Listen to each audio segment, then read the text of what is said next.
પુરુષોત્તમ રૂપાલા પર સંકટોના વાદળો ક્યારે ઓછા થશે, ક્યારે છૂટા પડશે, ખબર જ નથી પડતી. એકવાર બોલ્યા કે બેટી રોટીનો સોદો થયો, તો પછી વિવાદ વકર્યો. વિવાદ વકરતાની સાથે હવે વિવાદનો અંત ક્યારે આવશે એ આપણને નથી ખબર, કારણ કે યથાવત છે. પરંતુ ગઈકાલે શેરો શાયરીના અંદાજમાં જોવા મળ્યા, અને આ શેરો શાયરી જે બોલ્યા એનામાંથી પણ વિવાદ વકર્યો ફરી. મિત્રો, રાષ્ટ્રીય પ્રવક્તા મહેન્દ્રભાઈએ આ શેર એટલે કે આ શાયરી પકડી લીધી, जिसकी हिफाजत खुदा करे. મિત્રો, તેઓ કહી રહ્યા છે કે તેઓને રામ યાદ ના આયા. રામ રાખે તેને કોણ ચાખે, આવું ના બોલાવાય.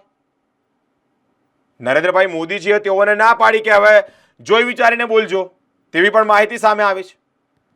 તો પછી હજી પણ પુરુષોત્તમ રૂપાલા કેમ વિવાદમાં છે, તે અંતર્ગત વિશેષ માહિતી સામે આવી રહી છે. ક્ષત્રિય સમાજના અગ્રણી અને કરણી સેનાના રાષ્ટ્રીય પ્રવક્તા મહેન્દ્રસિંહ રાઠોડનું નિવેદન પુરુષોત્તમ રૂપાલાના શેરો શાયરી પછી સામે આવ્યું છે. મોદીજીએ રૂપાલાને એલફેલ બોલવાની ના પાડી છે, છતાં ગઈકાલે આ એક શાયરી બોલ્યા અને આ શાયરીથી વાતાવરણ ગરમાયું. નિવેદન કરતા તેઓ એક શાયરી મારી કે ફાનૂસ બન કે જિસકી હિફાજત ખુદા કરે.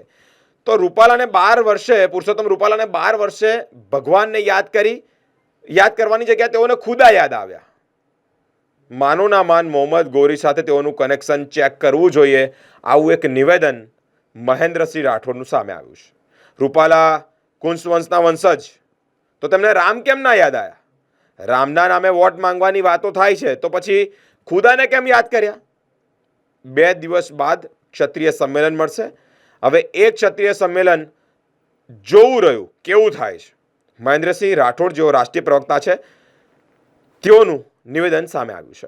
એમને દિલ્હી બોલાવ્યા હતા ને, તો સાહેબે ચોખ્ખું કીધેલું કે હવે તમે પાછા ગુજરાત જાઓ ને તો સોરો શાયરી કરીને કંઈ મોંમાંથી બોલતા નહીં. પણ આ ભાઈના જે કનેક્શન જે ખરા એ આગળ આવી ગયા.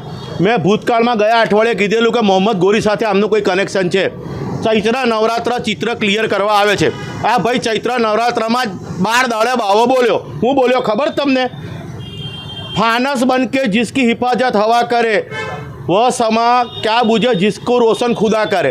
અલા ભાઈ, આજે 500 વર્ષ લાગ્યા સમગ્ર હિન્દુસ્તાનને રામ મંદિર બનાવતા, અને આજે હરેક હિન્દુસ્તાનના બચ્ચા કહે છે જય શ્રી રામ બોલેગા. હમારે ખુદા હમારા બાપા તો શ્રી રામચંદ્ર છે, અને એ પોતે કહે છે અમે કડવા, અમે તો કુશના વંશજ છે. તો કુશના ફાધર કોણ હતા? રામ હતા. તો તમને રોમ ના યાદ આવ્યા, ખુદા યાદ આવ્યા? 12 દિવસે બાવો બોલ્યો તો ખુદા દેખાયા? આપણા માટે તો સર્વધર્મ સંભાવ છે, પણ તમને જ્યારે કંઈ પણ તકલીફ પડે તો તમે તમારા માતા પિતાને યાદ કરો. આ ભાઈએ ખુદાને યાદ કર્યા, રામને યાદ ના કર્યા. આ ભાઈ એવું બોલવું હતું, રામ રાખે અને કોણ ચાખે. એટલે દૂધને દૂધ ને પાણીનું પાણી થઈ ગયું.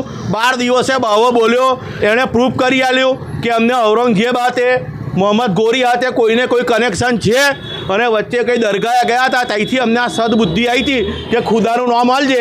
બરાબર છે ભાઈ, હવે તને ખુદા સાચવી લેશે, રોમ અમારા છે, હવે અમારા રોમ તમને જોઈ લેશે. આવી જાઓ મેદાનમાં, ફોર્મ ભરી દો, આવી જાઓ મેદાનમાં. આગામી દિવસમાં એવું તેવો ફોર્મ ભરવા છે, તો ક્ષત્રિય સમાજ કઈ રીતે કરશે? ભાઈ, અમારે તો પરમ દિવસે અમારું શક્તિ પ્રદર્શન જોઈ લેજો ને. અસલ યુદ્ધ તો એમનું ખાલી ફોર્મ ભરાવા દો, કારણ કે અમારી સાથે તો 18 વર્ણ જોડાયા છે, અને હવે તમે હુકમનું પત્તું કાઢીએ છીએ. ઘણો મોટો ક્ષત્રિય વર્ગ અમારો ઓબીસી એસટી એસસીમાં સમાયેલો છે, એ તો અમારી સાથે છે. ક્ષત્રિયના 2 ફાંટા છે, ગૌ રક્ષક ને ગૌપાલક. ગૌપાલક બી જોડાઈ ગયા. બચ્યા કોણ? બચ્યા એ ભાજપૂતો. એ તો તકવાદી ને અવસરવાદી હોય, એમની કોઈ જ્ઞાતિ થોડી હોય, એમનો ધર્મ થોડી હોય. એ તો ભાજપૂતો છે. બરાબર છે. અને અમારી સાથે તો 18 વર્ણ જોવાયા, અને આ ચૈત્ર મહિનામાં તો ચિત્ર ક્લિયર થશે ને થશે, કારણ કે હવે આમના ખુદા અમને સાચવશે, અમને અમારા શ્રી રામચંદ્ર સાચવશે.